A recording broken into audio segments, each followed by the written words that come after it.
Oh, what's going on, everybody?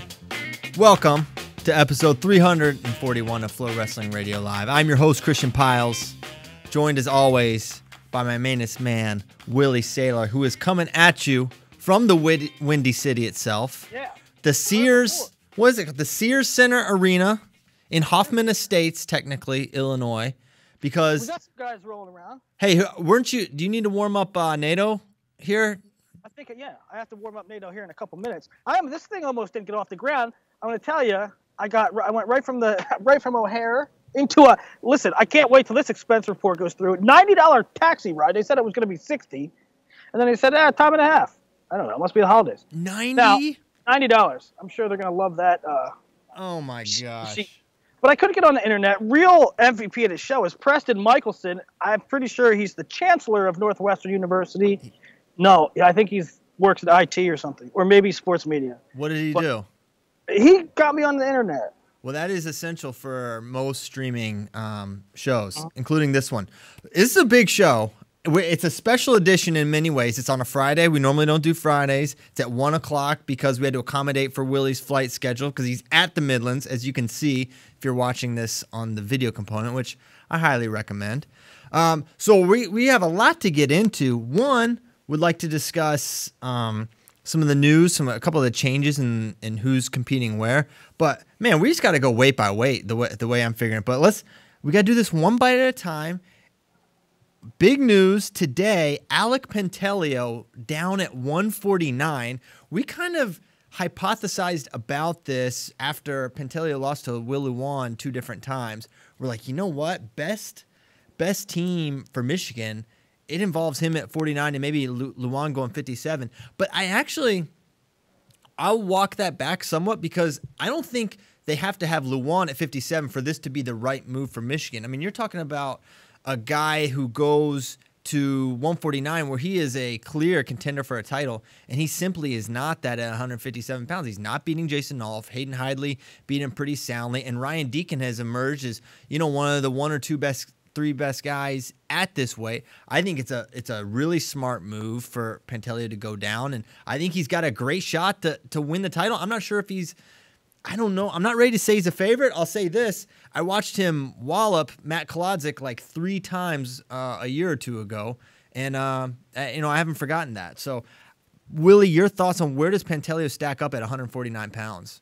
I think that there's a good deal to talk about here in both Michigan's team sense, which I might be putting the cart before the horse, and it might be all hypothetical, and Alec himself and the composition of 149.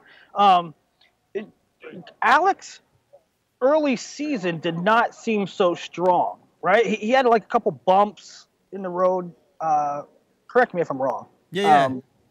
But it sort of kind of makes sense now in that maybe he was like, should I go down? Should I not? Am I all in at 57? Am I not? I'm going down to 49 anyway. And maybe now he's reset and he's refocused, because I agree with you that he's a title contender at 149 pounds. And, when he originally moved up to 57, I don't know if anybody would ever just admit to this or not, but it was almost like a thing where, all right, nobody's beating Zayn. Right. So I might as well just eat. May as well eat. So maybe that played into it. Now, I certainly think he's a title contender at 149. You have currently you have number 1 Matt Kolodzik, and he's here. And what better time to test the waters at 49 than here? I guess he could Pantelio could leave number 1 guy in America if he wins this tournament. I'm not ready to say that for sure, but he's like 1,000-0 against Micah Jordan. If he beats the number 1 guy, now the guy with the claim will be probably Anthony Ashnall. Mm-hmm. And I don't know how to. What do you do? The guy, the majority of Pantelio's body of work is at 157 pounds. The majority of Ashnall's for his career is a 141. Yeah. So it's like, I don't know. Figure that out. Now, there is coming up on the horizon, again, maybe this is cart before the horse, but, he could come out here and have struggles with weight in his first time down. Mm-hmm. And so this discussion is all for naught. We'll put it on the shelf until something else happens later. Or he could come out and win this whole thing.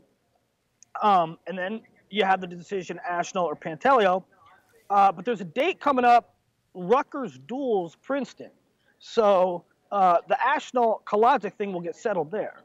Right. So, but what will complicate things, you know, if Ashnall wins. If Ashnall wins and if Pantaleo wins here. Now, man, it's going to be, for Pantaleo to, whoever wins this will have done a thing. Because this weight, 149 pounds, Alec Pantaleo, Matt Kolodzic, and this is kind of in no particular order, Sammy Sasso, Anthony Artelona, Brayton Lee, Max Thompson, Ja'Cory Teamer, Paul Meyer, and Adult J. I'm not calling him Baby J anymore. He's a senior, so he's Adult J now. R.I.P. Baby J. So that's a really tough weight, and I think you know, if he comes down. Now, another thing, you know, why now? Why is this happening? If you remember, Pantaleo had been out with illness for a while. Now, Willie, I don't know if you've ever been sick, but sometimes when you're sick, you don't eat a lot and you get small. I wonder if he's certified kind of preseason at 49. You certify as low as human as you can. And then after being sick, if he was like, man, hey, I'm not that heavy. I don't know that this is what happened, but man, I'm right there to make 49 now. Why don't I just do that? It's possible, yeah, right? I mean, it could be. I don't know all that went into it. I could talk. We have a ton to talk about in terms of every weight class at the Scuffle in the Midlands that we could hit. But I could talk for 10 minutes about what this could potentially mean for Michigan in the sense they could unleash some horses. I saw your tweet, which is a very good tweet. I'm like, I see Pantaleo going 49, and I'm thinking, wow, the dynamics of 49 have changed. What I didn't think about, but you tweeted that this does not necessarily mean Luan at 57. I could talk for a while about what it could mean if they would unleash Luan and they would unleash Paris and things like that. Because they're on the verge of like being a podium team right now. I mean, just listen to this team: Drew Matton, Stefan Micic, Kanan Storr, Alec Pantaleo, Will Luan, Logan Massa, Miles Amin, Jelani Embry, Jackson Strigow, Mason Paris. I mean, if that's not a top 4 team contender, I don't know what is. I mean, that's a team in the mix for sure. But I think top 4 is not out of the realm of possibility. I don't think Will Luan takes his team from no shot at top 4 to shot at top 4, because I think all Will Luan has done is beat Alec Pantaleo, his teammate. He lost to Elijah Cleary. Sorry, I almost called him Oliver, the Indiana 25-pounder. He lost to him, so it's like, I don't, you know, we'll learn a lot about Will here at 157, because his weight's no joke either, and just at Midland. So he's there as well. So I don't think they need him. And another thing to consider, Michigan was a podium team last year, and yes, they lost Adam Kuhn, but Logan Massa DNP'd. So there's potentially some additional points coming at 165. At least I would hypothesize that Logan's going to do better this year than last year. So yeah, Michigan's set up, man. I mean, whether or not they go after it this year or hold those guys back, I mean, they're set up with good young talent. They got McHenry coming in there, Luan and Paris and Davison waiting in the wings. Embry's just a freshman. Good things in Ann Arbor. Yeah, very good things. Love what they're doing there. So that's exciting stuff, man. Anytime you have a title contender enter a weight right before a major national tournament, that's like really doesn't happen. I can't remember. I mean, one time Evan Henderson changed weights like 3 years ago at the Scuffle when he was like ranked pretty high at the time, just because he was kind of like the highest ranked guy left. But other than that, you really don't see it too often. What? See, we may have a problem this show because Willie gets distracted in his basement doing this show. Now he has so much stimuli. People are walking around, they're making faces at him. He's chuckling at things I'm not saying, things that are happening in the arena. I'm going to need a modicum of professionalism from you this show, Willie. Why? My unprofessionalism, which keeps the show interesting. Well, okay. Well, I just knew. people need some context for what you're chortling about. You're just looking up and laughing. I saw what you wrote. Instead of Vince Turkey wrote something. Oh, come on. I mean, we got weigh-ins live here. This is not weigh-ins. Jeez. Hey, this is what's happening. Hey, give him some advice if he's over. What's he weigh? I don't know. You close? Pound and a half. He's good. Hey, he'll float that tonight. That's great. Well, I look forward to the weight updates. Willie positioned himself right next to the scale. I'm telling you, I got here. There was no electricity anywhere. There was no Wi-Fi. They weren't set up yet. So they're setting it up now. But all right. So, God. Okay. So who are you taking at 49? Well, we'll get there. We'll get there. I got to build into it. Okay. Do you want to start? 125? I do want to mention one. Sounds like no Seth Gross at Midlands, single tier.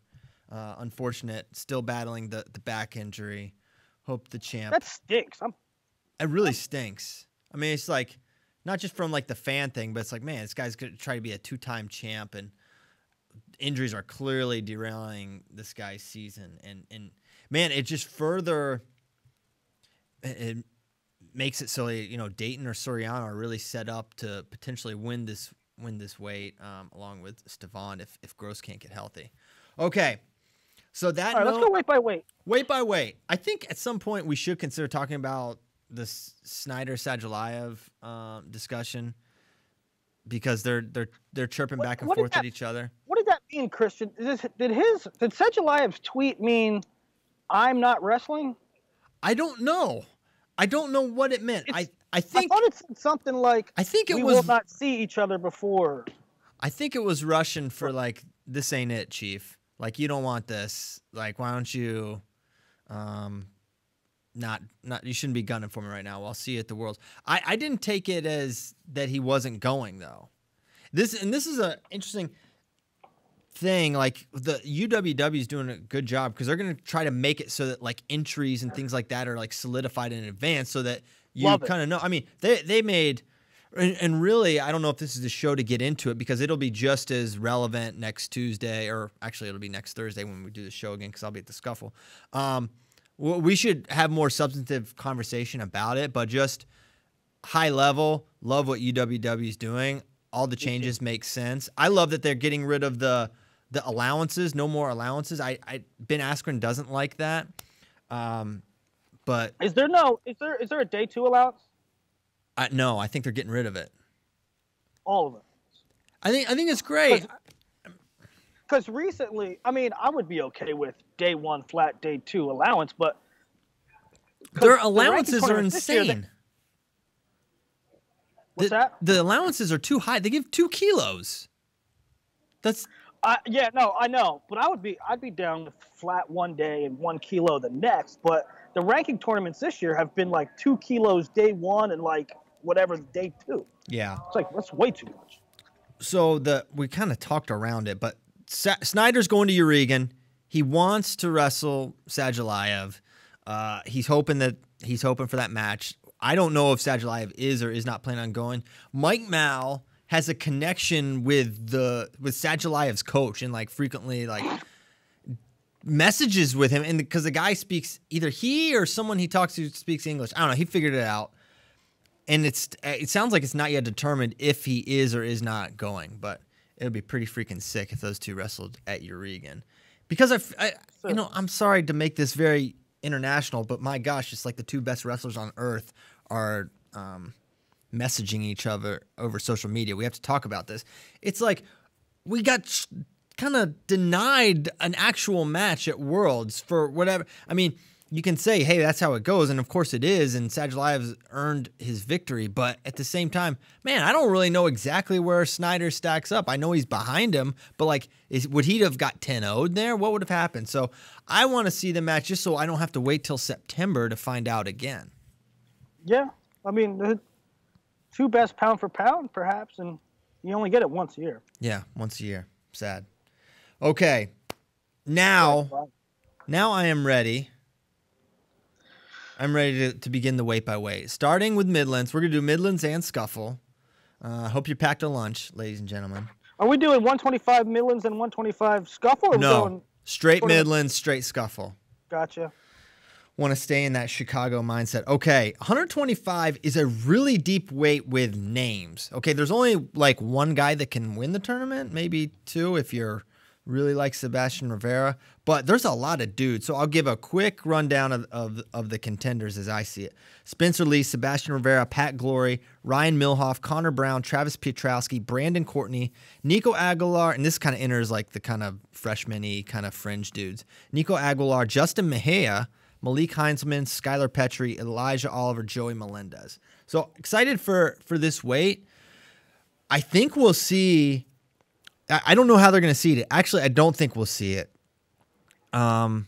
Because I would imagine the 2-3 is going to be Rivera Milhoff, which will keep Glory on Spencer's side, which is unfortunate because, and maybe I'm wrong here about Milhoff. I just think Milhoff's behind those guys, those three. I think he's behind Rivera. I don't even think that's in question. And I think he's behind Pat Glory potentially. I would like to see that match. I would like to see Glory Milhoff, and I'd also like to see Glory versus Rivera, and we may only get one of those matches. And I could be way putting the cart in front of the horse for Pat, but that's just kind of me reading tea leaves. And I want to see Glory against like anybody. I think it's, I don't know how much we learned about Spencer. I think Spencer's going to work everybody. Sebastian, I think, is like his own tier. And then I think there's everybody else. I just want to learn a lot more about Glory. You know who's here that I think I want to keep an eye on is the Jay Albus kid. Tell me about him. Where's he from? What's he do? Hasn't lost to a D3 guy this year. He's a D2 champ. So I don't know. He had a good couple performances. I just think I looked up his results once. I don't know off the top of my head, but he beat somebody this year that made me like look up his results, and I think he's a thing. Like I think he knocked off some good D1 guys. Oh, is he the one that tech followed the Rutgers guy? Perhaps. Okay. All right. I know who this guy is. Okay, got it. All right. So 125 pounds. You're saying. We're saying collectively, I'm speaking for you, Spencer Lee, and then you really think Rivera is just on his own. I agree that Rivera is on his own, but there is that component of I'm not sure. Maybe Pat Glory may be in that mix with him. That's the only thing I see. And then Justin Mejia down at 25 is just like kind of fascinating to me. I have no idea. That could not work out well at all, but I'm curious to see him. And then Connor Brown. Will he do any elaborate celebrations? Perhaps. You never know. Yeah, I mean, a lot to learn from the back half of the names in that field. Yeah. So we'll learn a lot there from basically 2 on, but Spencer probably going to be. What's your final? My final is, Spencer over Sebastian. Yeah, hey, how close is he, Willie? We need to get updates. How's your weight? I think we're gonna be good. He's good. You guys remember Leo? No. What's up, guys? Harvard. Oh. Blair Academy. Oh, God. Like, how high were you ranked last year? 5th by the end? 5th? Yeah. You probably should have been higher, huh? But I hate you guys. It is what it is, man. Yeah, you do hate Blair. Okay. So we're going to continue to get the weight updates. We're going to go weight by weight. So we did 25. Hey, let's give a score. We got to give scores. We can't just give – because oh, wow. Man, they tuned in. They got some great commentary. We said Spencer Lee would win a tournament. Congratulations. No, we've got to get nitty-gritty. We got to get details. Give me a final score, Spencer Lee, Sebastian Rivera. 11-3. 11-3, Rivera. Okay. I've got Spencer. I've got 8-3. Yeah, I could see that. 9-4. Maybe not 4. Something like that, in that range. We'll see. I just, man, Rivera's he's a dog, man. But yeah, he's going to lose. 133, lose a little bit of that mustard. No Seth Gross. No Seth Gross. Sad. However, Nathan Tomasello, Austin DeSanto, Joey Silva. I didn't know that we would see Joey Silva down this low. I thought Silva, well, especially as a red shirt, you'd think 141 pounds would be where he's going to be competing, right? Because I think ultimately that's his destiny, to be a 41 pounder. But he's registered at 133 here, which is not, he was around that weight in high school, so it's not preposterous. Did he not wrestle 33 this year? I don't. To my knowledge, has he competed yet? He did. He competed somewhere a couple weeks ago. I thought he was at 33, but perhaps I could be mistaken. No. He did compete somewhere. Yeah, you're right. Cleveland State, 4-0. Yes. Yeah. Okay, so. Was that at 33 or 41? No, you're right. He was at 33. Because I haven't been tracking him as much as I thought I was. So really excited for him. And the reason I bring him up, not only is like this weight is not particularly deep. I think people look at this, you say, okay, DeSanto Tomasello, final, book it. But this guy's 2 or 3-0 against Austin DeSanto. Beat him in back-to-back Super 32 finals, I want to say. It's a tough matchup, and Austin DeSanto is, he's gotten really good, but has he emerged that much to overcome it? I think, if nothing else, it's going to be a match, right? Yeah, I think it's going to be a match. And I think, I think DeSantos needs to progress. We see the way he scores points. We know he's capable of elite wins. He beat Miocic last year. He was a hair from All-American as a true freshman. So he's good. But I don't think he has immunity, so to speak. I think that sometimes he could be in a tight one or even take a loss to somebody you wouldn't expect. Not because he's not good and not going to be great, just because that's where he is in his development. Yeah, I agree. I'm curious. Man, I think Iowa is just a fascinating story coming into this one. They're the runaway favorites, but we're still going to learn so much about this team. They're going to win the tournament, right? That's like determined. Yeah, it's basically. I wrote a Midlands look on them, and I kind of like how. Correct me if I'm wrong, but from the track record that I see over the years, is that Tom Brands has made, you go through some lineup things in the beginning. Maybe there's injuries, maybe there's weight situations, maybe there's challenges at a particular weight. But Tom Brands have seemed to make it a thing where everything's a feeling out process or window dressing until Midlands, and then for the Hawkeyes at Midlands, it is go time, and that's when that's when the rubber meets the road. And I love it because you get like almost this preseason taste. But when Iowa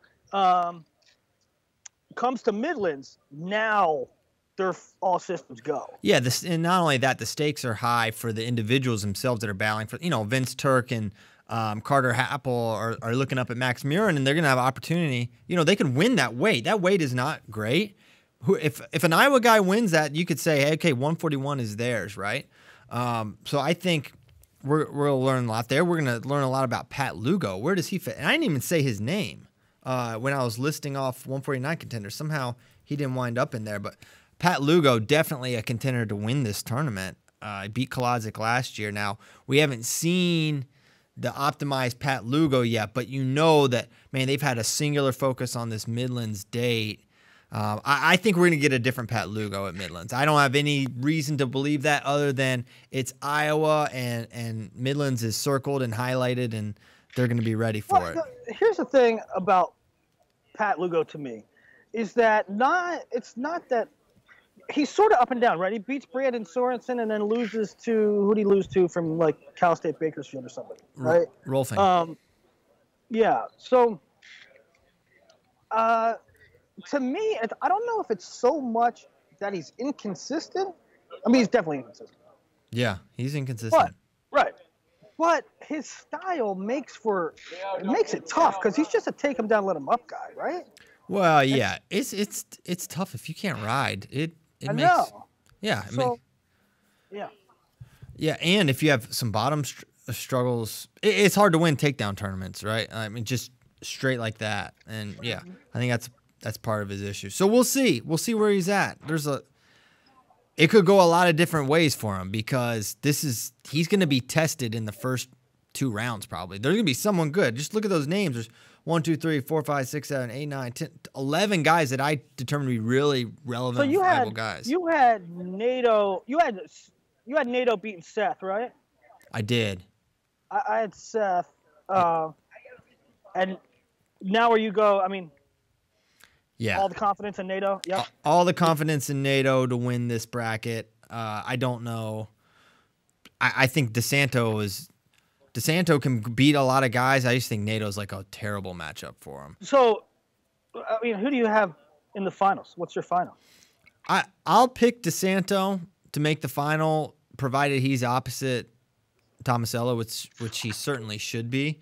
But if Silva's on his side, that's going to be problematic. But there's no guarantee that, it's not like Silva's going to be a 3 seed or anything like that. He's going to be just kind of dropped in there. I've got to imagine he's not going to have criteria to get seeded particularly high. They put Super 32 results in the seeding criteria.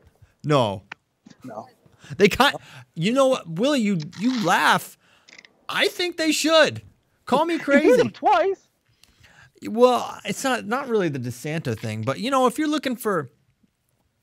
I don't know. If you're looking for, I think if you win Super 32, man, it should be considered at least something. It should get you a seat. It should get you like a top 12 thing. I mean, maybe I'm crazy. Put yours in Fargo 6, Greco. No, not that.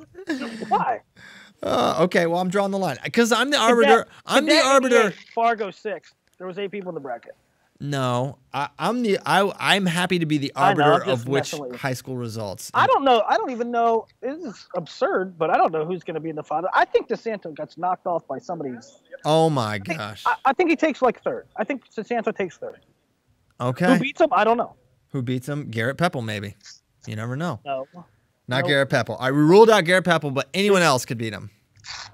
All right, fine. That's not what I'm saying. That's what. Okay, you have DeSanto in the finals. Yeah, I got NATO over DeSanto by I'll say 8-3. I think most of these are going to be 8-3 finals. Every match is 8-3. Yep.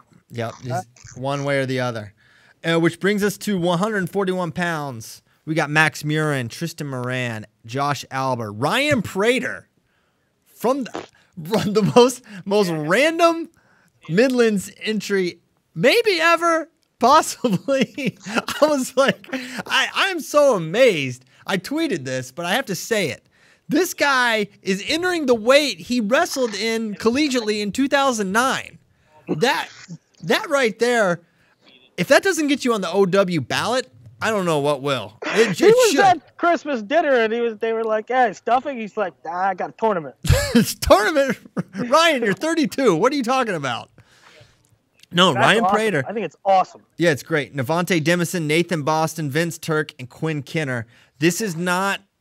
This one is wide open, and that's another way to say this weight is not that great. There's Iowa got like 3 guys that can place. Yeah. Yes, they do. I think. Man, I don't know. Maybe You have all the players here at 41. No, I'm not sure of anything. You're not sure if you have all the contenders in that list.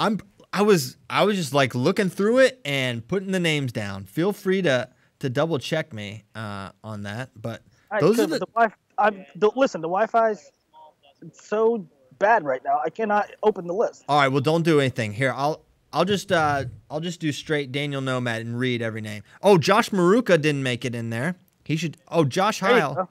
Josh Heil. Put those names in there. Ryan Deal. What happened? What's wrong with me? Oh wait, I'm reading 149. That's part of the problem. No, this weight is maybe as poor as I thought. Wilfredo Gill, which is not Nick Gill, so that would help, but I don't know who Wilfredo is. So he's out. Sal Profaci, who is Mike Mal's guy. That's something. He's pretty good. No, I stand by my list. That is the list. That's the list, huh? Riley Molitor, Mike Van Brill. You could throw those guys in. Ben Freeman, but Tony Chalone. But that's it. That's what I got. All right, so you can take this. I believe you said Tony Chalone on this show. That's for Kyle Brackey. I'm gonna go with Josh Albert. I think he's the guy you got to pick. I wonder about what's his name? Tristan Moran. I think it's because Whenever you guys love Tristan Moran. No, that's my problem. I'm out. I'm not out on him, but I got to stop. He's like, you hang around, you like him, you just want to see him. I'll just pick him. No, Christian, not picking him to win Midlands. I'm going power double. Max Murin. Please. Okay, I got Murin over Albert. 3-1 sudden victory. No, 8-3 sudden victory. It'll be 3-3, and they'll hit him with a 5. Even those I have a hard time trusting. Don't exist. Oh, anymore. because Mikey Carr's out. Yeah, Mike Carr's out. And I think Brian Lantry's out too. Oh, geez. Well, yeah, I don't have Lantry. No, Lantry's not registered. Okay. Well, Buffalo's here, but Yaya Thomas, Cedarian Perry are here, I believe. Oh, if that tickles your fancy. I don't think so. I'm going Albert over Murin. Perry? Are you sure? No, Cedarian Perry is not registered. Okay. Well, he's in space preview. You got Albert over who? I got Albert over Murin. Okay. Close. Come on, can you 8-3. Give people some. You got 8-3. Okay. All right, 149. We talked about 8-3. 6-4. Okay. This is a good weight. Alec Pantelio, Matt Kolodzik, Josh Maruka, Anthony Artelona, Brayton Lee, Max Thompson, Pat Lugo, Ja'Cory Teamer, Brayton Lee, Adult J, Sammy Sasso, and Hank Pohlmeyer.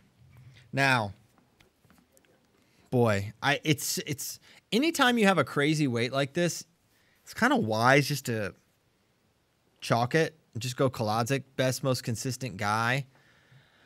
So I'm going to do it. I'm going to take Matt Kolodzik. It's so tough to pick a final here because I don't know how they're going to seed this thing, right? Like, man, no. Yeah. You know what?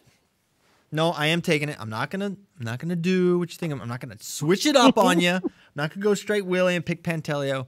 First time down at 49. I don't think he beats Kolodzik. That could be really stupid because I said about 14 minutes ago he beat him easily 3 times. But it was freestyle, and it was a while ago, so I'm sticking with it. Matt Kolodzik, Midlands champion. I'm going to go with Kolodzik, too. Mostly because he's really good at wrestling, but also because it's first time down for Pantelio. But I'll tell you the story of this. You have the story for the #1 guy in the country.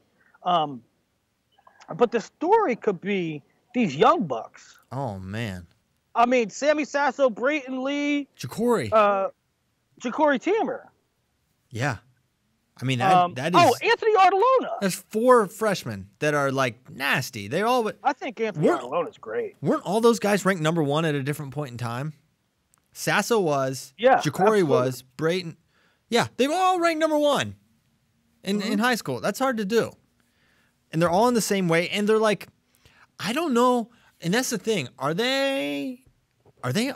If Sammy Sasso gave Kolodzik a tough... I think actually Kolodzik's a tough example, but I could see Sasso beating a Lugo or maybe even a Thompson. I think Kolodzik maybe 2 like at home, and I don't know if he's going to catch him in the guys can beat any of them, probably except for Pantelio and Kolodzik.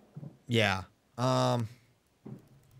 Yeah, and that's the thing. Those 2 guys are more impervious to the freshman tricks of, like, Sasso catching you in a cradle or Ja'Cory Teamer spladling you. I'm so fascinated to watch Teamer because throughout his entire high school career, I was like, is this going to translate? This guy, I mean, he tries to get people to grab his leg the entire time. Is that sustainable? Who does that? Ja'Cory. Yeah. I mean, but right now, who would you pick right now if they come up right here on this mat? Who's over here? Bucknell's here. But if they came up on this mat right now, Patrick Lugo against Brayton Lee, who are you taking? Oh, my gosh. I think I might take Brayton Lee. I might take Brayton. Dude, I think Brayton Lee. You know what? I won't, and here's why. It's easy to say. I just don't think you get – it's very rare that I think you get the optimized version of guys that are redshirting. They're on a different schedule. They don't have coaches. They're just not as regulated as Brayton will be next year when he's in the Gopher lineup. And you're 100% right. And listen, this season and maybe in the past, I don't know. I'm maybe a little too high on the freshman kids because I don't know. I see Shane Griffith beating everybody up, and then I pick him to beat Chandler Rogers. It's like stupid, right? Yeah. Maybe it's stupid for me to say Brayton Lee will be or can be Patrick Lugo, and maybe obviously I picked Cassiope. Maybe that's stupid. I don't know. This year I'm a little bit biased towards the youngsters. That's okay. It's okay. I think anymore, if you think someone is special, then I think you're okay. I mean, it's very rare that you see someone that's just amazing in high school and they're competing all over like Brayton was. And then they just come to college and they're just not on that level. Like it doesn't happen as much as I think it used to. And I think, I don't know how much it matters, but I think Brayton is a hoss at 49. He is a big, full-size, slap-together 49. He's gonna be like the Zahid Valencia of 149. I don't know how. He has different bone density or something. He's not big. Every time you would ask him like what weight he was going to be like, yeah, but I don't know.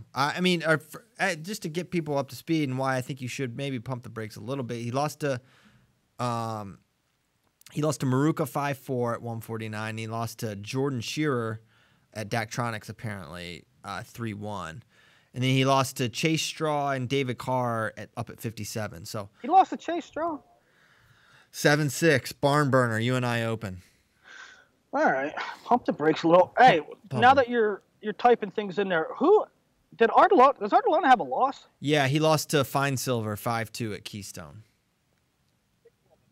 But that's Fine Silver's good though. Yeah, Fine Silver's good. He might win the scuffle. He might not, but he might. Oh boy, I got text rolling in. What's going on? All right, so you got Kolazic over Panteleo. I do too. Yeah.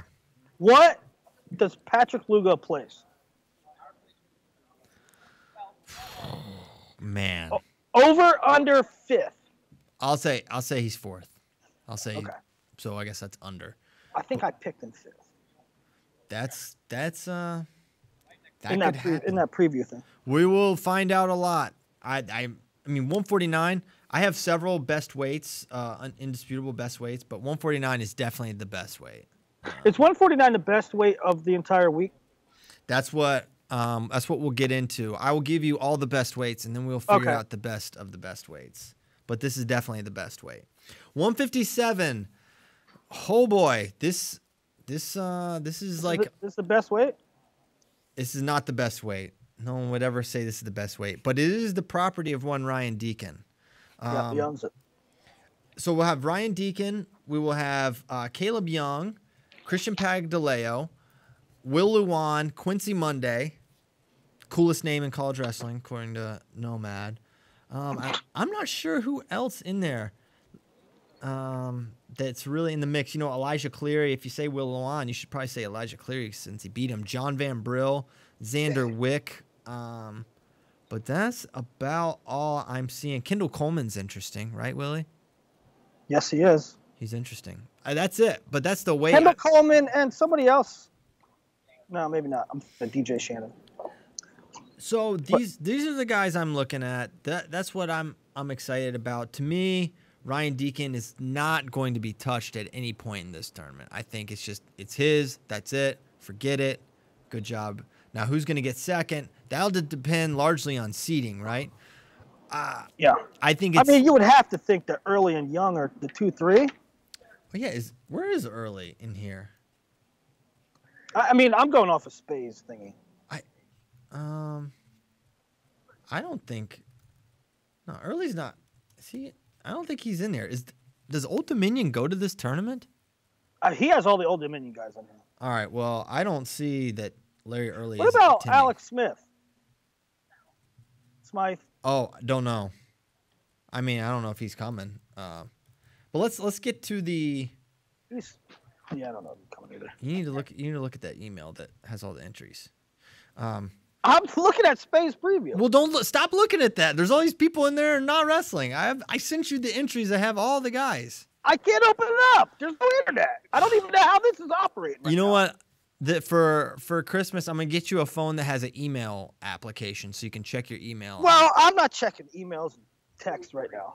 Oh, okay. That's where he draws the line. I'm trying to focus. You'll check Patrick Brucky's weight, but you won't. God, people tap me on the shoulder. Tony Valencia, 165. I have 157. I have Deacon over Early.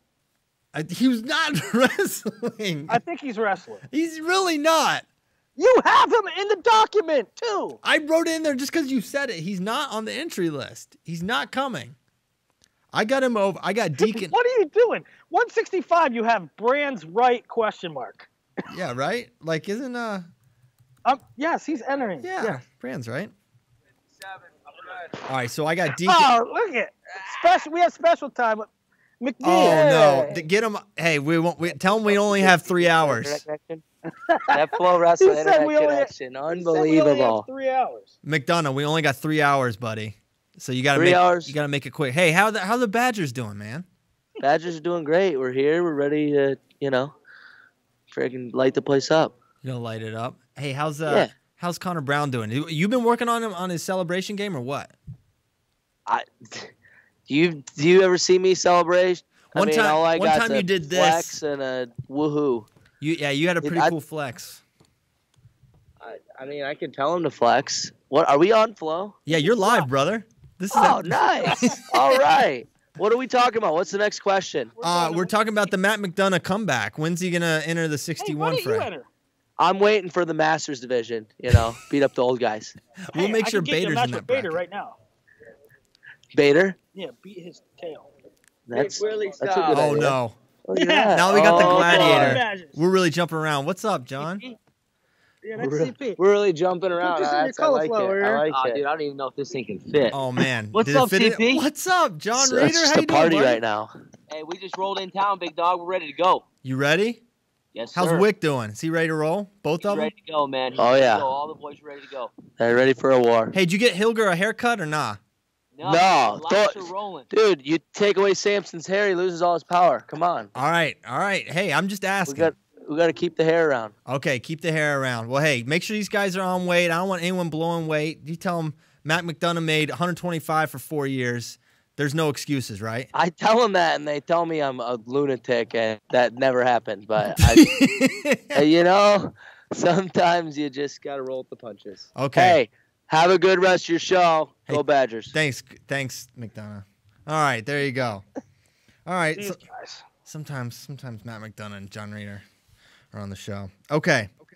Speaking of the Badgers, they've got a good one at 165 pounds. You may be familiar. His name's Evan Wick. He's from California. He is also the power forward for the Badgers team in basketball, which is interesting because he's enormous. But we're hyping up this Wick Marinelli thing. The man won 16-3 in March. You know what? Okay. Are you team throw it out? Because I'm kind of team throw it out. Well, I'm kind of team throw it out too. Well, of course I am because I said it's a thing, right?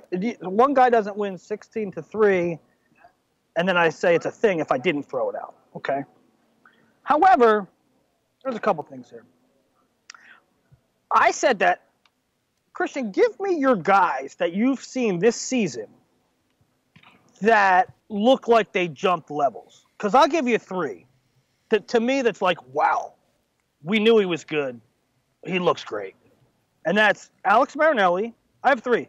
Alex Marinelli, Ryan Deacon, and Evan Wick. They look like ridiculous, in my opinion. They're tearing people's heads off. Well, Deacon is like the number one unquestionable for me. Like, just total perception changed my mind. But I'm not ready to go there with Marinelli, even though I love him.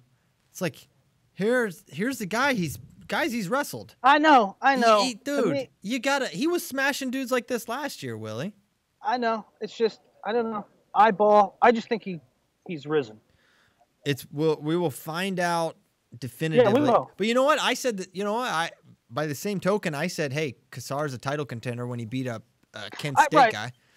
Right, and eyeball, right? I mean, and I do think he looks great. I really do. RBY, kind of the same thing.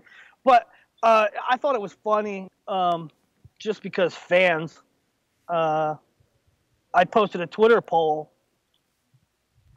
Who would win, Wick or Marinelli? And it was 2-1 or 3-1 Marinelli. Yeah. I mean, that's just not. That's ignorance. That's being realistic. That's shots fired at your Twitter following, Willie, frankly. But no, actually, on Instagram, I think they did like a poll in the story, and it was like the same. I think people don't even know that they just don't know that result happened. Clearly, there's no way. I mean, I know obviously there's a huge fan base component with Iowa, but even they, they know, right? It's a thing.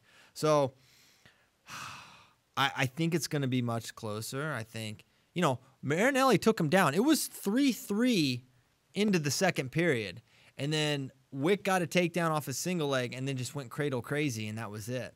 Yeah, it was funny. I looked the result up, and I'm like, yeah, I know, 16-3. But what was the score in the duel? They didn't wrestle. What was the score at Big Tens? They didn't wrestle. They only hit that one time. Right. And Wick has still never hit Chinzo, interestingly.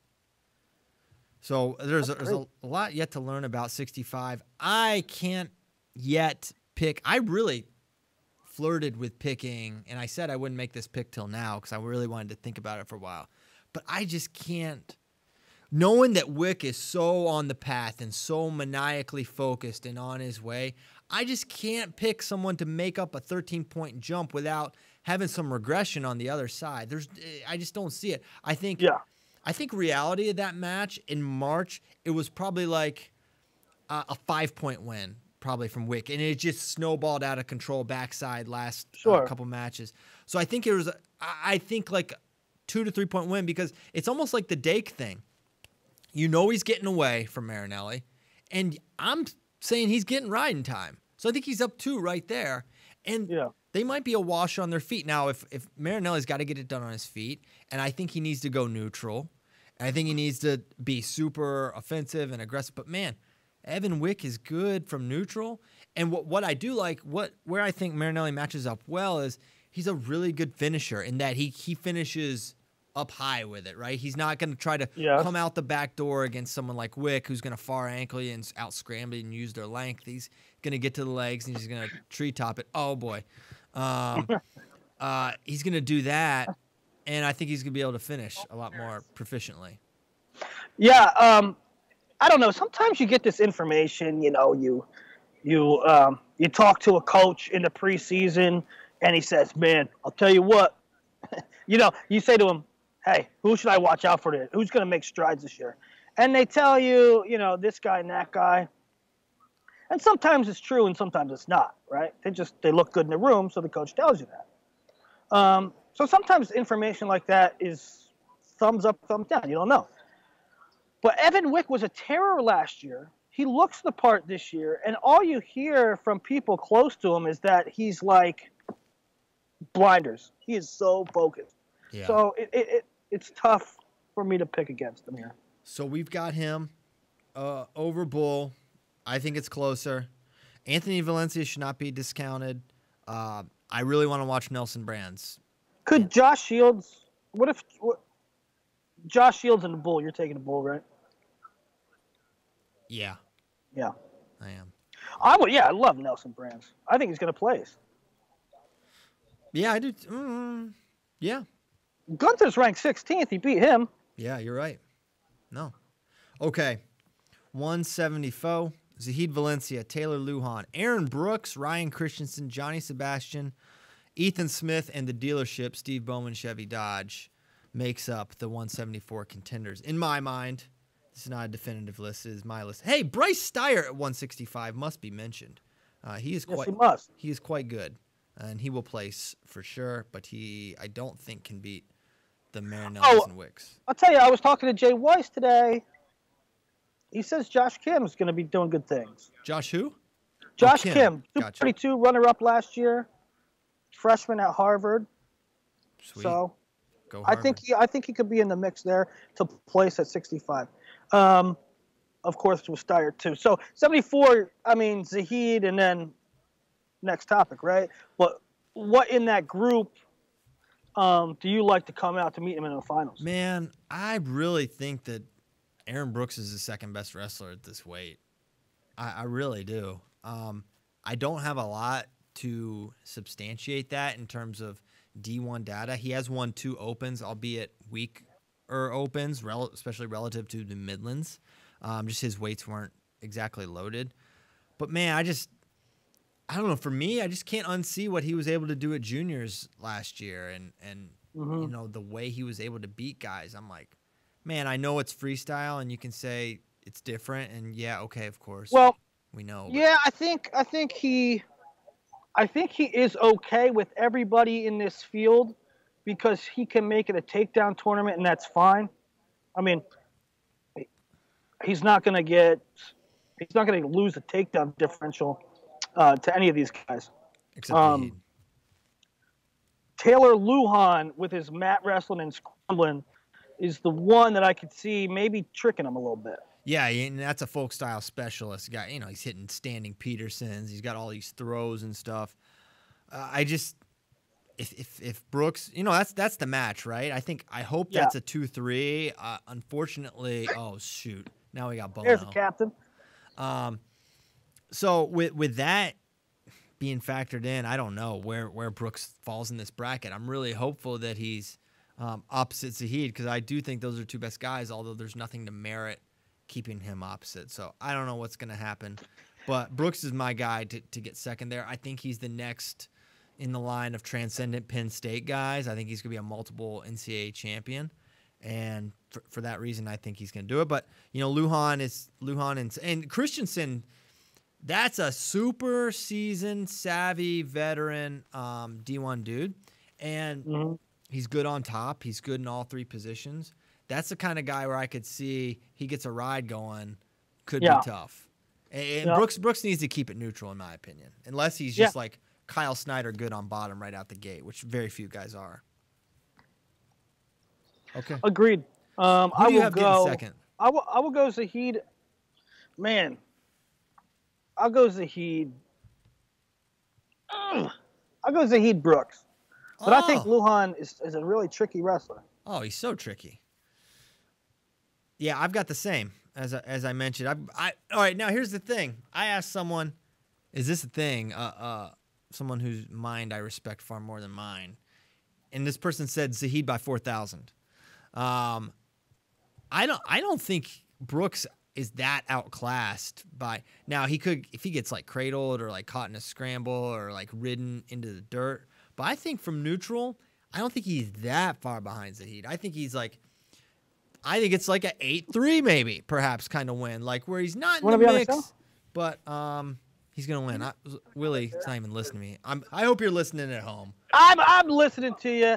Zahid by 5,000. I know. I don't think by 5,000, but I think I don't think by 5,000. The person I talked to said Zahid by 5,000. I know.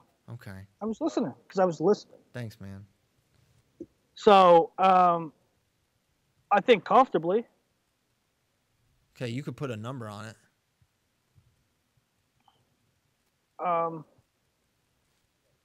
Zahid's first performance after a loss. I'll go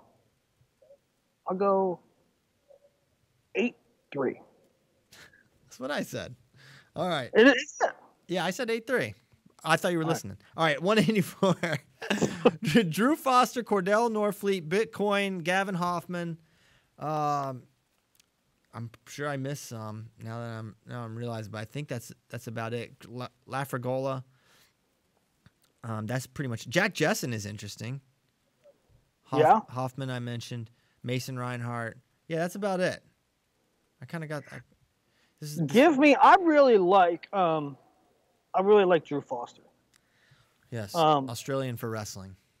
I'll take him second behind Parker. Parker's a weird one, isn't he? He's like a. Oh yeah, Emery Parker. He's like one of the most ho-hum number 2s. I know, and the thing is, he's got a crazy style. So you think Parker's like a runaway favorite here? Yep. You don't? No. I mean, the only person. Oh, by the way, this is Emery Parker 184 returning champ versus Cash Wilkie 197 returning champ. People forget Cash Wilkie won Midlands last year. You know, It was a good bracket. one of those people that forgot is named me. I forgot.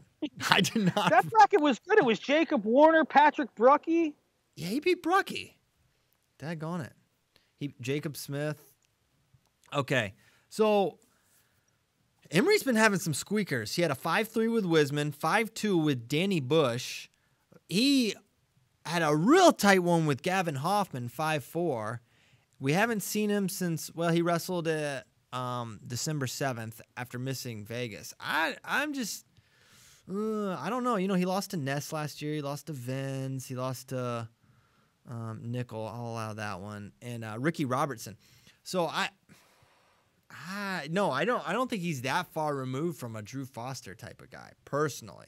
That's the only one to me. He Foster's beat him. the only one to me. It was 13-10 last time. Well, I mean, Hoffman was right there with him last year. Or this year already, 5-4. All right. All right. So I'm taking Parker, but I kind of want to take Foster. Well, I'm going to take Foster, and then when he wins, you're going to feel silly for What was the score? What was the Foster Max Dean score? Foster Max Dean? Yeah, they just wrestled. Max Dean won. Yes, he did. It was 6-5. The narrowest allowable margin. I'm taking Emery Parker over Drew Foster. Okay, I've got Drew Foster over Emery Parker. Final answer, 197. Oh, baby. This is a regular who's who. We've got Jacob Warner, Christian Brucky. Wait, is it Christian? Are my Bruckies mixed up? Is this Pat? Yep, this is Pat. Sorry. Brucky. You should just call him Bicep Brucky. We'll just call him Bicep. Just shorten it. So we got Warner Bicep, Kaywood, Josh Hokett, who's a running back, but also a Division I wrestler. Bo Bresky, who is now apparently a 97-pounder for Wisconsin. Jordan Blanton, who is a All-American at 174. He's the anti-Prater in this situation. We got David Brian Whistler in Maryland. I think he was the brother on 90210. Our people, you just lost like 98% of our audience. You never watched 90210? No. I wasn't allowed. I wasn't allowed to watch a lot of shows, Willie, back in the day. Now I'm crazy. The Peach Pit really would have affected you. Joe Rao's involved. Joe Rao's involved. Joe Rao. I actually think I like his chances. I like Joe Rao's chances because I don't think this weight's very good. We will see. And Andre Lee is in the mix as well. You will not pick Joe Rao to win this tournament. You won't do it. In fact, I know you won't. I might. You might. I think he's top 3. Think he's top 3. I'm gonna take. Certainly top 4. I got Warner. I got Warner over. I got Warner over Brucky. I got Warner over Brucky too. Wow. Although I didn't really like. I didn't like his match against Miklas. I didn't like it. Yeah, I know. But you know, you got to remember, it's like one of his fewest. He hasn't wrestled much. Huge spot, and he still found a way to win, albeit under weird circumstances. The dude won. So I'd take Warner too. Warner over Brucky. Joe Rao 3rd. Yeah, if it comes down to biceps, Warner is screwed. He's got no shot. Okay. You got Joe Rao. You got Joe Rao 3rd. You think if Joe Rao loses, he's battling back for 3rd place? So wait, hold on. Someone needs to explain this isn't repechage. Because if Joe Rao loses to someone that doesn't make the finals, he may just leave. He may not even know. We need to make sure. That's true. We need to make sure Joe Rao understands the wrestleback situation here. I think that's your responsibility because he's not on a college team. He's going to be on his own. Listen to me. Let's really talk about this. I got Cassiopeia heavyweight. You're crazy. You are crazy. Why? Because he's not winning. Why? One, if he hits Stoll, they're going to make him forfeit, and Stoll will win, first of all. Tanner Hall. How do you know that they won't make Stoll? First of all, I got Storniolo up here. Matt Storniolo. How's his hair? He got a cap on. I don't even get to see the gray hair. Well, what's the point? Doesn't he know the whole point of? Pyle says, "What's the point?" Stolen Cassiopeia are going to be opposite sides. You goober. Why? Based on what? Why would Tanner? Based on. Who are you talking to? Based on Chris Bono's here. What's up, Coach? Piles. That's Piles? That's not Piles. Yeah, it Can you is. hear? Can you get this in your ear? Oh, put it in there. Hello, Piles. What's up, buddy? That doesn't look like you. Oh, it Oh, I doesn't. see you know. It's Are you me. on live? Yeah, You're we're live. live. You're Live. literally on the show right now, Coach. Badger's ready to go. We've talked to everyone. You smell great. What do you have? You have some kind of aftershave on? Oh man, deodorant, Willie. No, you put deodorant No. on your face? No, Bono has that spray stuff, that Banaka. He's always spraying that stuff in. 24/7. There it is. I told you. Always. Ice. Nice ice. There. Wait a second. He doesn't leave home Did without you it. get this Yeah. from Churchill? No.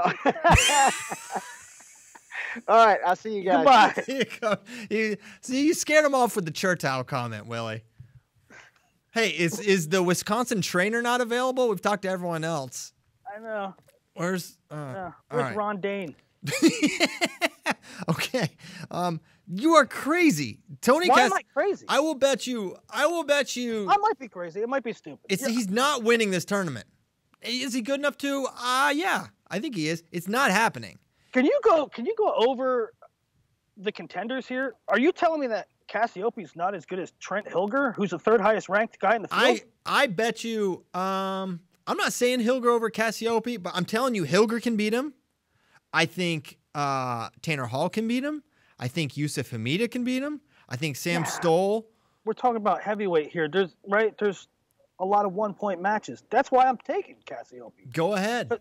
He's not winning. It's not happening. I will give you odds. I'll give you 2-1, 3-1. So if you win, you get a 3-piece. If I win, I get a bucket. Yeah. If Tony Cassiope wins, me and him share a bucket of Popeyes. You split a bucket. I only get a 3-piece. No biscuit. I don't even. Where I'm in. Okay. Well, I got chicken. Now, last time you didn't even pay up on your Popeyes, but you just gave me money. I wanted cash. I wanted chicken fellowship, and you just gave me cash. It's not what I wanted. Okay, so we got chicken on this one. That's when you know it's real. Cassiope is not winning this. No disrespect. I think he's awesome. You're just out of control. Mason Paris is involved too. He's not winning. It's not happening. Not happening. Cassiope, I mean, it's freestyle, but he beat him handily. Yes, he did. But one guy's first freestyle tournament ever versus, and he could beat him again. I think Cassiope's a favorite over Paris. But I'm just saying that's a guy that could beat him. And I'm a lot higher on Hilger than you are.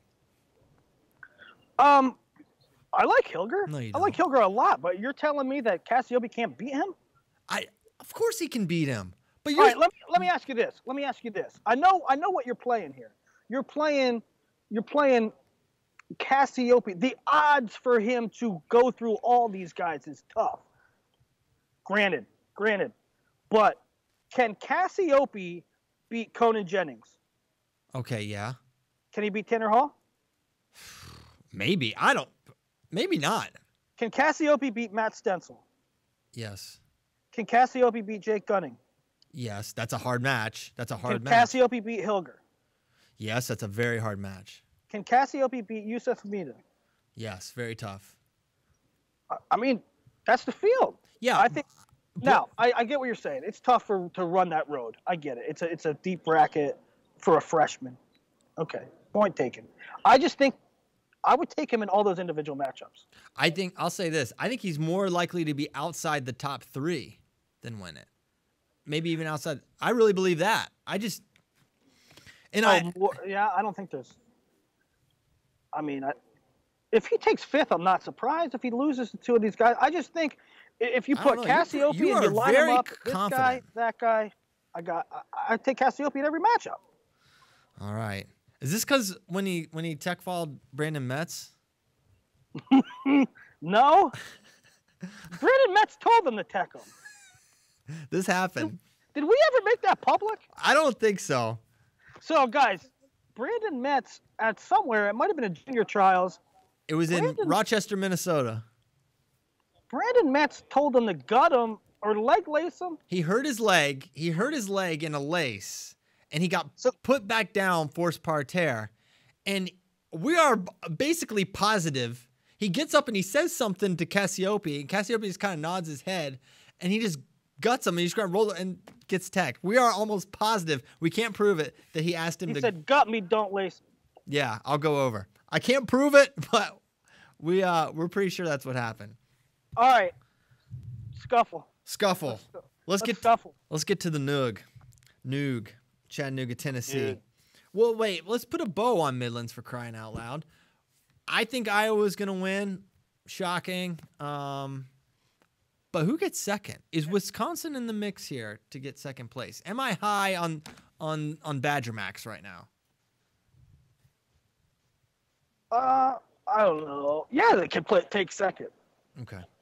Of course they can. All right, well, that's what Especially I think. if McDonough wrestles attached. Yeah, if McDonough can wrestle attached at 157, those guys are in trouble. No, they can. I mean, last year Iowa. Here's his team scores last year. Iowa had 150-ish. The next three were all neck and neck with 100 points. It was Central Michigan, Rutgers, and Arizona State. Yeah. So, actually, will they keep team scores if Michigan's unattached, guys? No. No. Stop it. Also stop it. What, Michigan?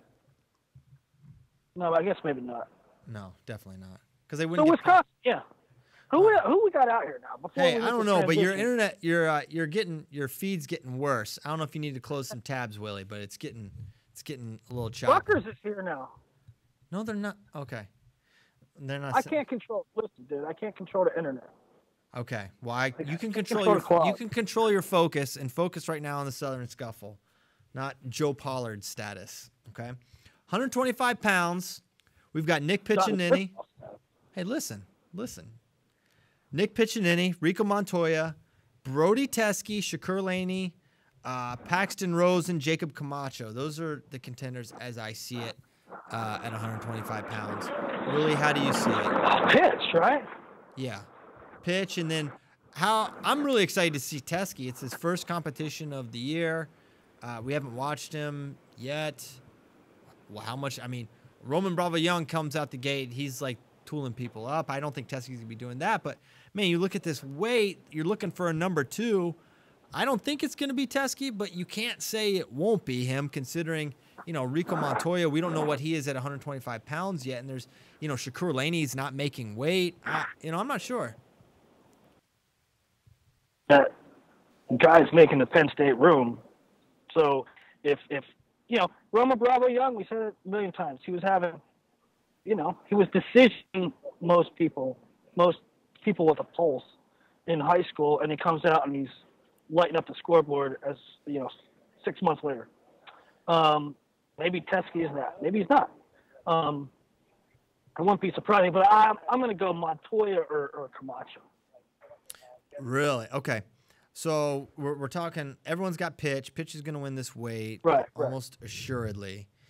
And for this team race, that's very it's Penn State's going to be maybe miles ahead. But as the field narrows, this is why Penn State has lost at Big Tens a couple times, is because their greatness is personified the bigger the field. And this field's going to be tightened, and it's going to allow a lot of Oklahoma State guys that would not normally make finals and win tournaments and place high to place high, and it's going to kind of narrow their margin of victory somewhat. So Pitch potentially bonusing his way to a title here at 125, that's notable.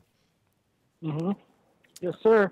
And then you go to 33 where it's... Oh, my. I mean, this is the best way. Penn State. It's Penn State, Oklahoma State again is the question here. Although you do have Austin Gomez.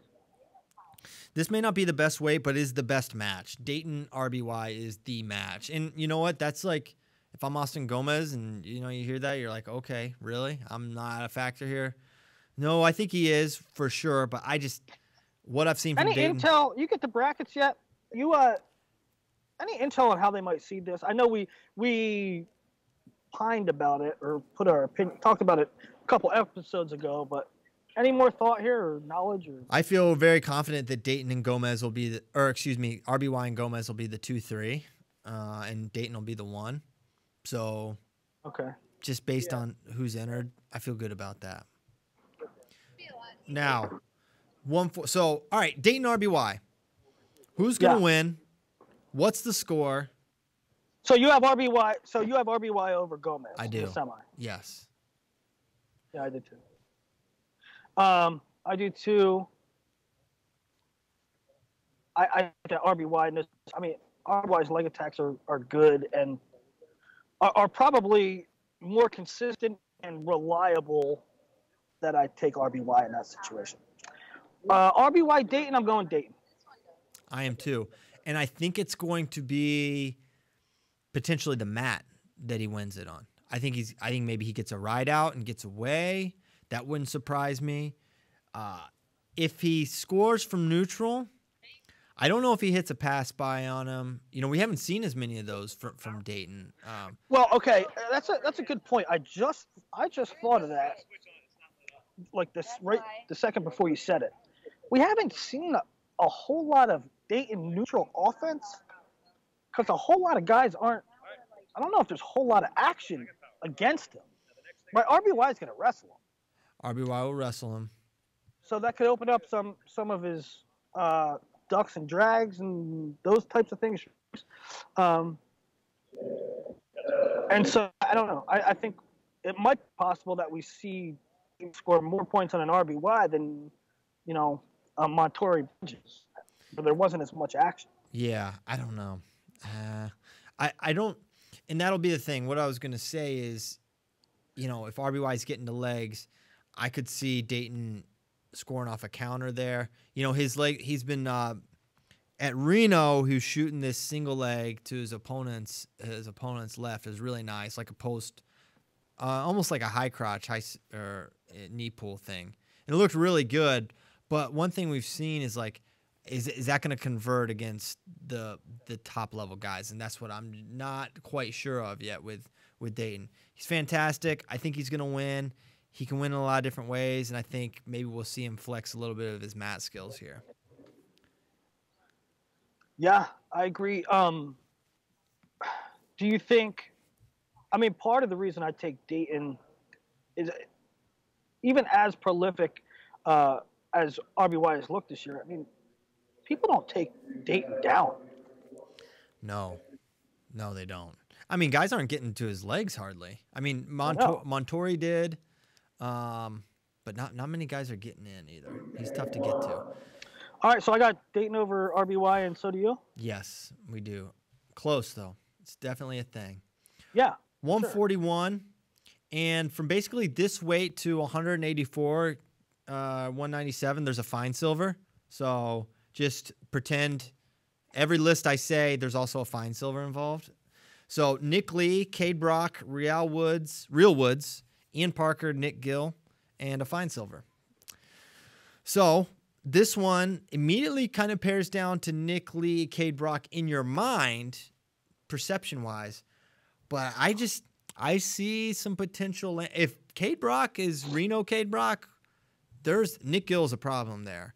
If Cade Brock is Reno Cade Brock, I think Real Woods is potentially problematic there.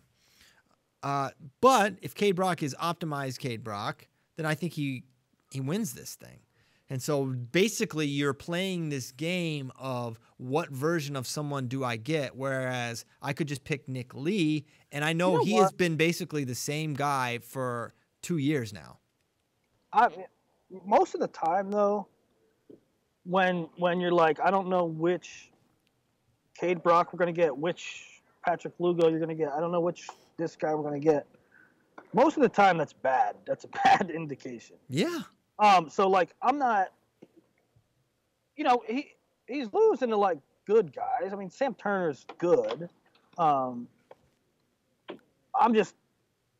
am not picking Cade until there's a pattern of consistency there. So I'm gonna say it's like Nick Lee and Woods in the finals. Oh my goodness gracious, you are all the way out.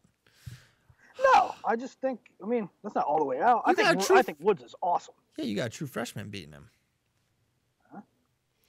Man, I still I'm gonna say it's Lee and Brock in the finals. Now, stylistically, it's interesting. Nick Lee is just so good at getting the legs. He's so good at reattacks. Cade's gonna have to be selective with his offense, I think, if he wants to beat Nick Lee. What's 41 right now, Christian? What's the 1, 2, 3? It's Yanni, McKenna, Ironman, I believe. Any chance Lee jumps in there with that group? Yeah. Yeah. Yep. I mean, he was right there with McKenna last year, in the duel. Yeah, I mean, that was the closest that he showed, I think. I mean, he got beat by Mike Carr. He went ridden out. I guess what I'm saying is I think Nick, and it's tough because we didn't see him against the elite guys yet this year, but we thought that Nick Lee in his sophomore year could make a jump.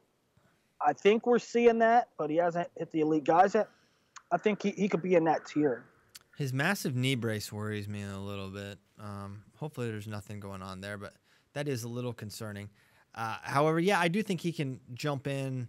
I wouldn't pick him to beat. I think Ironman is simultaneously like the most vulnerable guy, yet I think Lee matches up the worst against him, right? Like Ironman will let guys hang around in matches, but at the same time, it's like the areas where Nick Lee is good, getting the legs and stuff. Ironman's just like so crafty and whatnot. So, and Ironman I think beat him pretty soundly last year at NCAA. So, yes, did. He can get in there, but it's tough to say, how it's going to happen. You're just kind of believing in his talent and the fact that he was so good as a true freshman, and you would expect some improvement. So, I got Lee over Brock. This morning I was going to pick Cade. I really was going to do it, but. Man, I'm with you. I want to see string something together before I go all the way. Right now, I for 8 years have loved Cade Brock. Probably Cade Brock's #1 fan. Love him. I want to see him do well. But when you're losing to Sam Turner, who else did he lose to recently? Well, he lost to Demas. He lost to Mitch McKee. He lost to Sam Turner. Right. So. I'm not gonna. He could lose to Aaron Parker. He could lose to Nick Gill. He could lose to Real Woods. Yeah, those guys aren't bad guys. No, they're good. They're really good. 149, super interesting.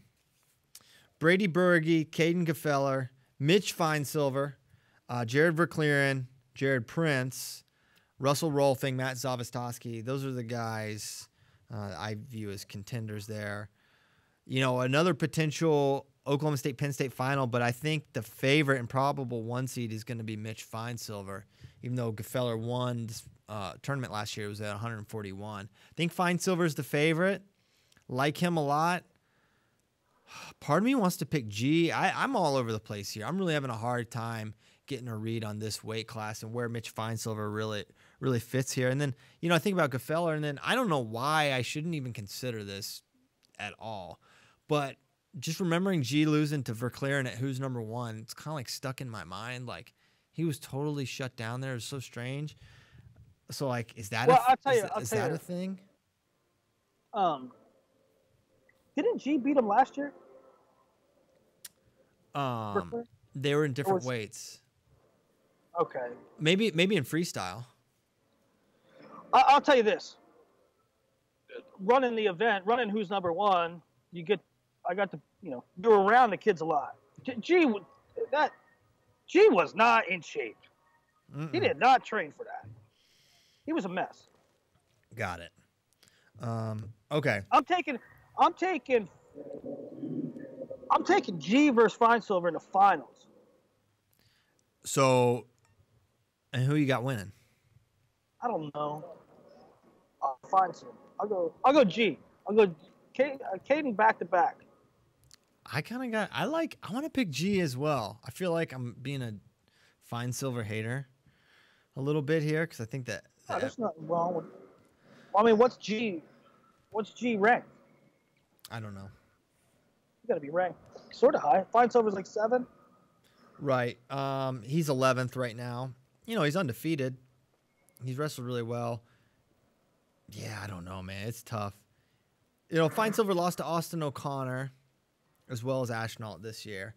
Yeah, I got G. I don't know.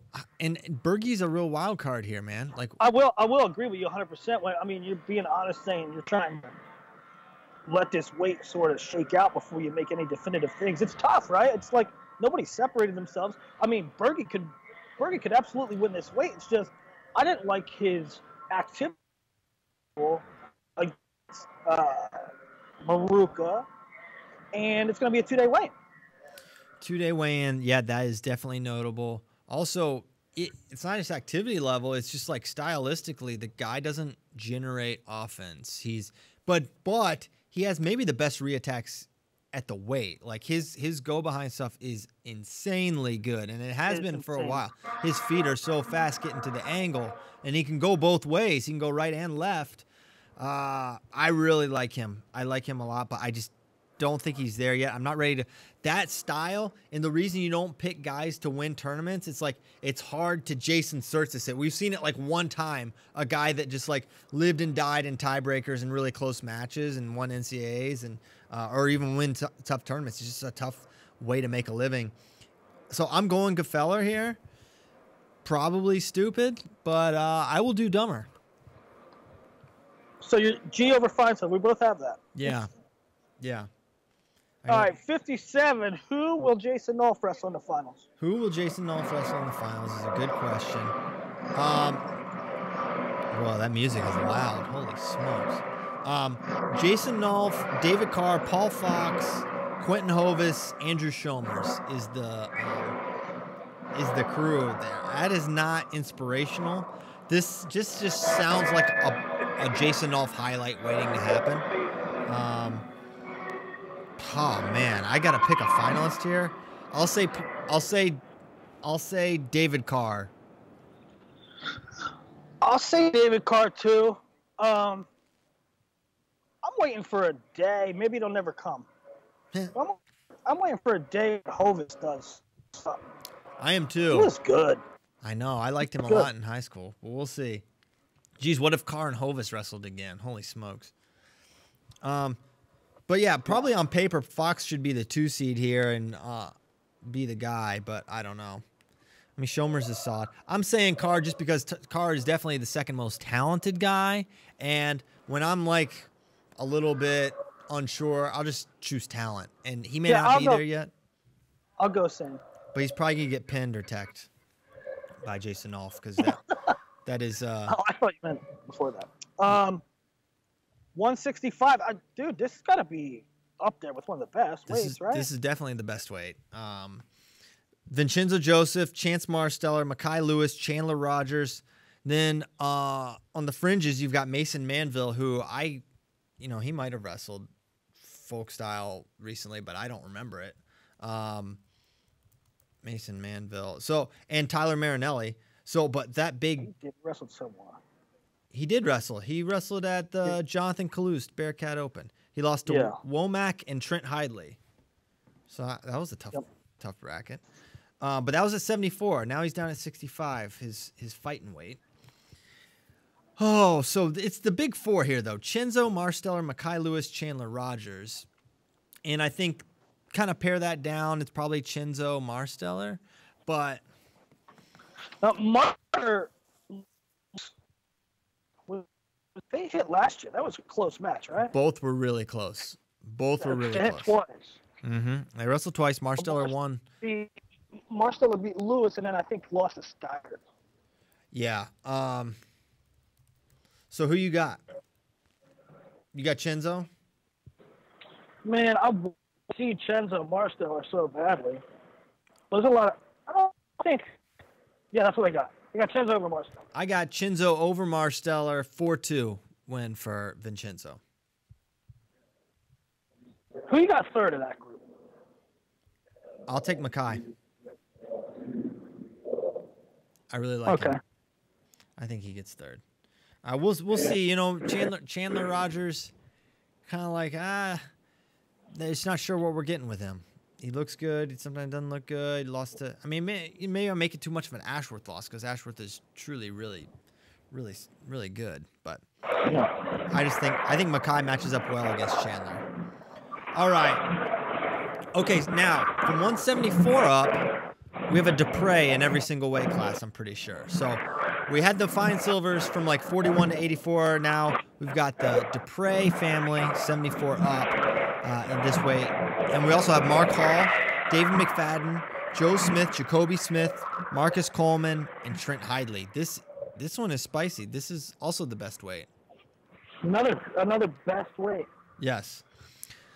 So on paper, I think it's 3. I think it's Mark, McFadden, and Joseph Smith. I just watching Joseph at Reno, I think he's better than Jacoby. Could be totally off there. I thought his leg attacks looked really clean. I thought he looked really strong. His pace is outstanding. I'm really hoping for McFadden Smith's Joe Smith semi. I think that would be amazing wrestling. Man, Joe, the times he got to legs, he got to legs so often and so easy. He looked. I mean, his Hughes win was really eye-opening to me. That's the one I'm kind of referencing. Yeah.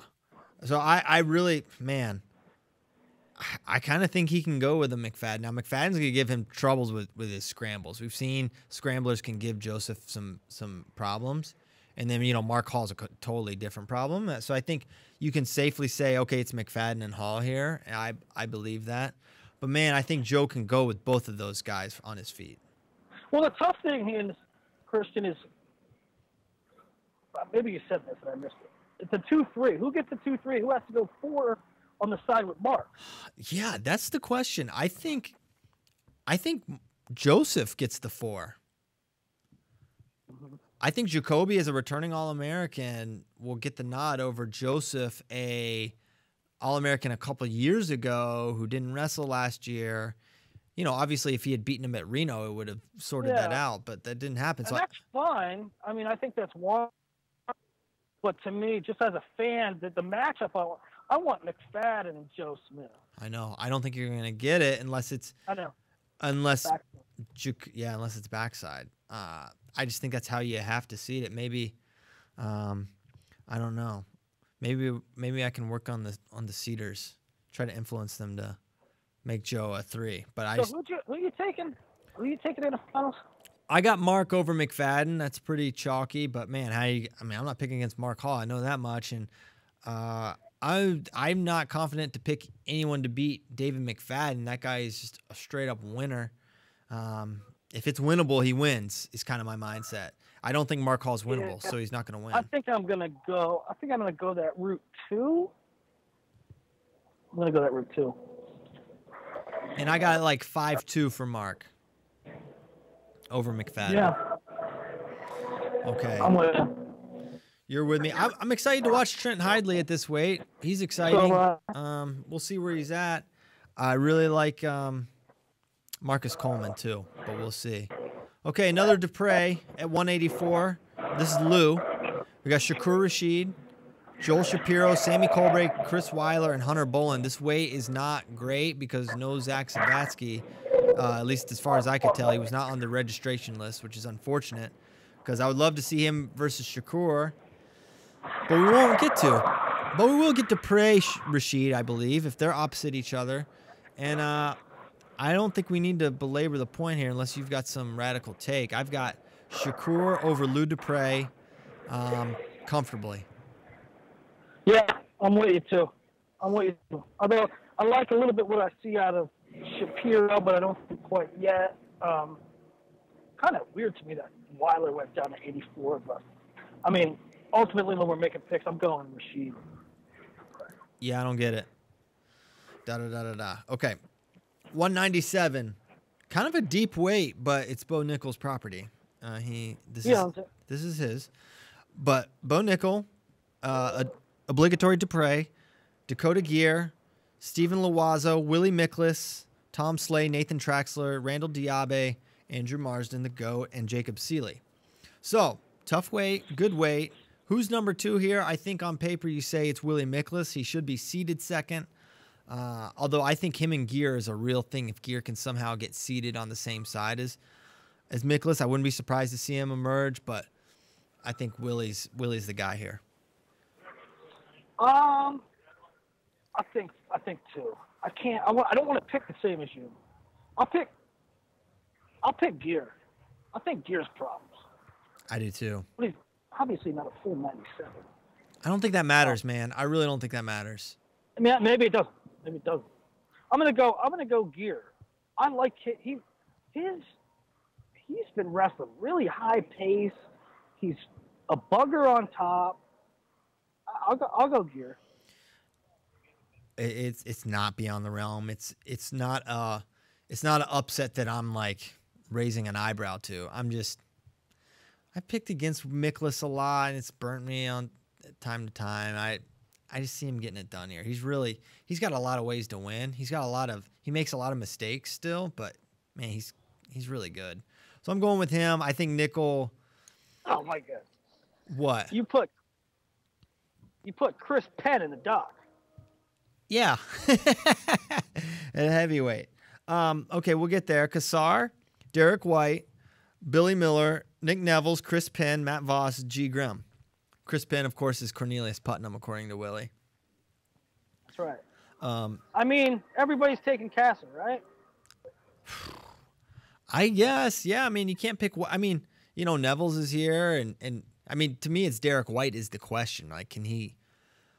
Well, we could have an all Penn State final here too. It's very reasonable that White would beat, or White would lose to Nevels. You could definitely see that. So the seeding, I don't know. The seeding right now, would it be Kassar, Nevels, White, Miller? That's how I would seed it. So it's going to be a White Nevels semi theoretically, and yeah, that's winnable. But I just don't know if Nevels is quite the guy he was a year ago and 2 years ago. So for that reason, I've got Kassar winning here. We'll see. White. It's with White, it's like two really good athletes, right? Two like not the biggest heavyweights. They're both pumped up 97s that located their local weight room. So I like this. I really like this group. I do too. I think it's a really fun weight. I think something goofy. I think something goofy's gonna happen. Do you? Yeah, I don't know what it'd be. I would love it. I love goofy things. So that is it. That is 10 weights. Did both Midland Scuffles. So now you know who's going to win all the tournaments. So you don't even have to watch. Just kidding. You still should. You should definitely watch just to make sure. Double check us. Make sure we were right. It's probably a waste of time, but you might love it. Of note, we should mention both tournaments live on FloWrestling.org. Midlands and Scuffle. All rounds. All matches. So you're going to want to do that. I don't know. Do you want to take a couple questions from friends? We have so many, Willie. Cues from Fs. I mean, we've been doing this show is an hour and a half long already. Let's keep going. Let's get some cues from Fs. Yeah, it won't take but maybe 5 to 10 minutes, but there are a couple good ones. Someone asked if we'll see Yanni versus Ironman this weekend. Those two are wrestling in a duel, or will Cornell sit Yanni? I have no idea why Cornell would sit Yanni. That's not really their MO. I know they sat him up to this point, but now that he's back, I see no way that he's back. That they sit him, and they need him to win the duel. They're gonna try to win the duel. So that reason, I don't see Yanni sitting out. That just doesn't seem like something he would do. Out of Muir and Lugo, Young, Wilkie, more likely that they combine for 0 Midlands titles this weekend or 2. I actually like this question a lot. I think it is a good question. I think it's interesting because it's very easy to say 1. You just think they get 1, but Lugo could win. Wilkie, but Wilkie's not winning. You know what? I'll say you stop with your down talk on cash on Bitcoin. He's good. Okay, yeah, he's good. I know he's good, but Emery Parker and Hoffman. It's not like you picked Wilkie to win. You didn't have him in the finals. No, I didn't pick him to win. But I mean, you don't think Cash Wilkie? I think Cash Wilkie can beat Emery Parker.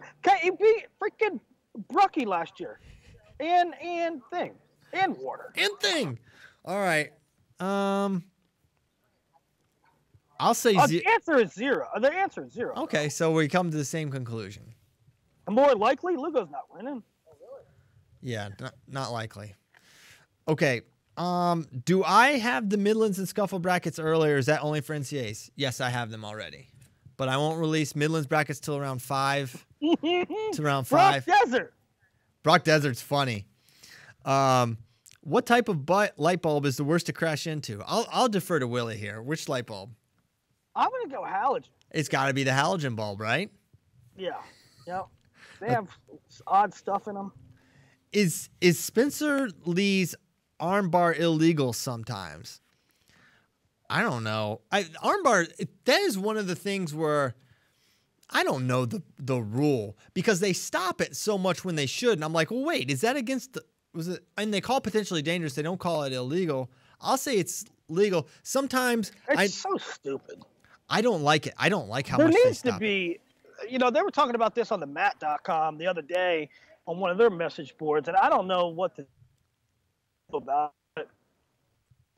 How do those potentially dangerous when a guy's in on a single and the guy's rubber legging and reaching behind, they call potentially dangerous? The defensive guy put himself there. Oh, my knee. Well, give up the takedown and it won't happen. Yeah, well, I think those are really different. One, I know. Now, the top-bottom thing, potentially dangerous. Was it illegal? Oh, it looked like it hurt. Yeah. Well, okay. Yeah, I don't think Spencer's armbar is illegal. Sometimes the lock does get below the elbow there or whatever, and that's you can't run it. But he always works it up right into the crook of the elbow and runs it. The key is the crook, I think. Well, it is. I mean, that's where the not that I'm an armbar. It's just a good word, crook. Yeah. Up in the crook. Okay. This is kind of out of nowhere, a little freestyle talk, but why not? What weight do you expect Bo to wrestle the U.S. Open this year? I'm speculating 92, and I think that may have factored into his decision to move up to 97. That's from Michael Jarman. I think 92 also. I think that's perfect. I think it works for like Penn State's room and just, I don't know. I think he should go 92. And I think he can make the team at 92, especially if Jaden changes weights. Yeah. I think it'll be 92 as well. All right. There it is. Book it. 92 kilos. That's where Bo's wrestle this year. Yeah, I don't even know if I shouldn't even ask this question, but I like the question because it made me think, like, where are we going to rank Alec Pantaleo? This is from Just a Wrestling Friend. This person definitely made this account for FRL, by the way, so thanks to him.